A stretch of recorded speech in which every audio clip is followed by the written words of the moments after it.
Γιατρέ, ποια είναι τα πρώτα συμπτώματα που με το που τα δω βαράω καμπάνα και τρέχω στο γιατρό? Υπάρχουν αρκετά τέτοια συμπτώματα που πολλές φορές λανθασμένα τα αποδίδουν και στην ηλικία. Το πιο συχνό είναι οι διαταραχές μνήμης, δηλαδή ότι δυσκολεύομαι κυρίως με την πρόσφατη μνήμη, όχι με την παλιά, η οποία ακόμα και σε κάποιον που έχει προχωρημένη άνοια είναι παγιωμένη γνώση, αλλά με τις μνήμες τις καινούργιες. Δηλαδή με μια συζήτηση που έχω κάνει πρόσφατα για ένα σημαντικό θέμα, με κάποιο ραντεβού που είχα προγραμματισμένο και το έχασα, ή ακόμα και με πιο καθημερινά πράγματα, το ότι αρχίζω και δυσκολεύομαι να κάνω δουλειές και εργασίες τις οποίες μέχρι τώρα τις επιτελούσα χωρίς πρόβλημα. Ή αρχίζω και χάνω τα πράγματά μου, όχι επειδή πάνω στον πανικό μου που βιαζόμουν άφησα τα κλειδιά μου κάπου και δεν τα θυμάμαι και ανατρέχοντας βήμα-βήμα πίσω μπορώ να τα βρω, αλλά αν αφήνω το πορτοφόλι μου στο ψυγείο ή βάζω τα παπούτσια μου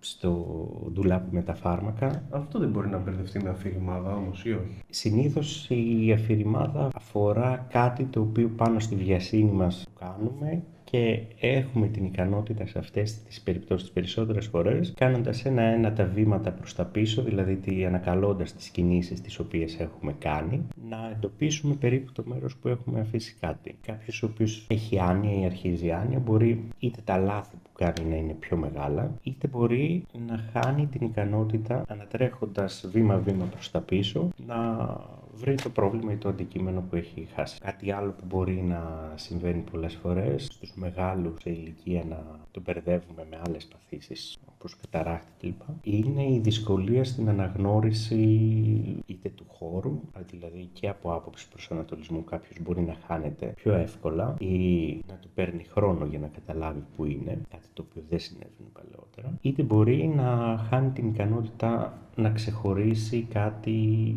ένα αντικείμενο από μακριά, τι είναι, και να μην οφείλεται σε κάποιο πρόβλημα του ματιού. Ή πολλές φορές μπορεί να επηρεάζεται και η ικανότητά του να διαβάζει κάτι. Να δυσκολεύεται δηλαδή στο να κατανοήσει ή ακόμα να δυσκολεύεται και στο να διαβάσει ένα βιβλίο το οποίο παλαιότερα έκανε. Άλλο πρόβλημα μπορεί να είναι η δυσκολία στην διαχείριση προβλημάτων καθημερινών που ανακύπτουν.